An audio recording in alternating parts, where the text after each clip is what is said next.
All right, let's talk about cybersecurity.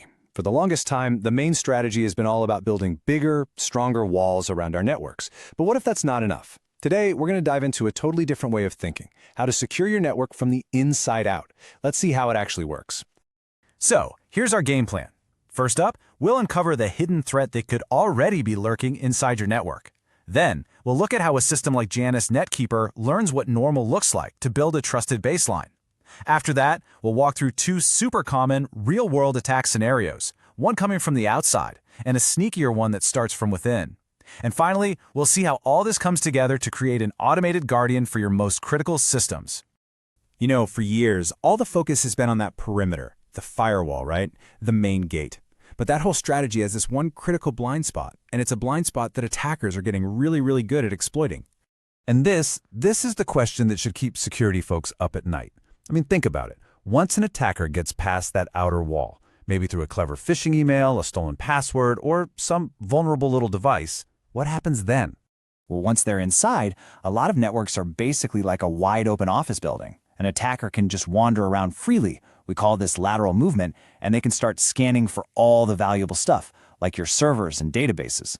The scary part? Traditional security often has almost zero visibility into this internal chatter, leaving your most important assets totally exposed. So how in the world do you stop a threat you can't even see? Well, the short answer is you don't. Instead, you get to know your own network so incredibly well that anything out of the ordinary sticks out like a sore thumb. And that, right there, is the core idea behind Janus netKeeper. The best way to picture this is to imagine a new security guard at your office. For the first few weeks, all they do is watch. They learn who works where, what time deliveries show up, which doors people normally use. They get the whole daily rhythm down. Then, after that learning period is over, if someone tries to use a keycard on the wrong door or get into the server room at 3 a.m., bam, it's an instant red flag. That's exactly what behavior modeling is for your network. And you know, getting this set up is surprisingly simple. It really boils down to two steps. Step 1, what's called E1, just wipes the slate clean, initializing the database for a fresh start. Then comes Step 2, where netKeeper just watches. It listens to the digital heartbeat of your environment, carefully mapping out all the normal, day-to-day conversations between all your devices to build that crucial baseline.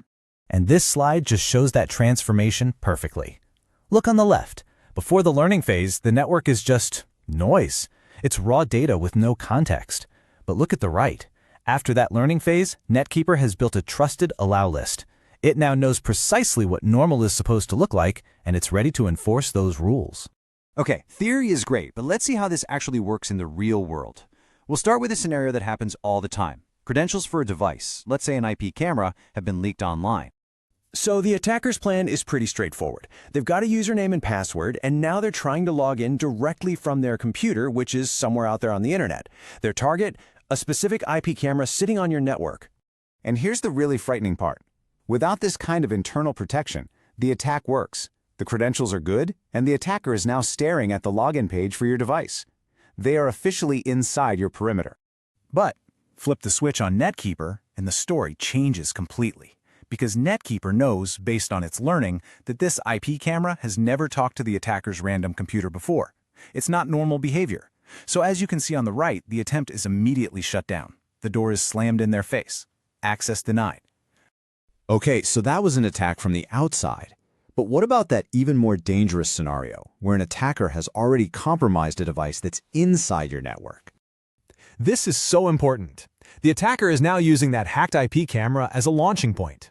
Their goal is to do some recon, to scan the internal network, find out what else is on there, and pinpoint a high-value target, like your video management server. And let me be clear, this isn't some made-up exercise. This exact method, land, expand, and then attack, is the playbook used in some of the most devastating cyber attacks out there, from crippling ransomware to these super sophisticated advanced persistent threats, or APTs. And this is where the power of behavior modeling really shines. netKeeper's baseline already established that this camera's job is to talk to one thing and one thing only, the VMS server. So the second it tries to scan the network or talk to any other device, it's breaking the rules. That activity is instantly flagged as hostile and is stopped dead in its tracks. So when you start to put all these pieces together, what you see is a completely new philosophy on security. It's not about just reacting to endless alerts anymore.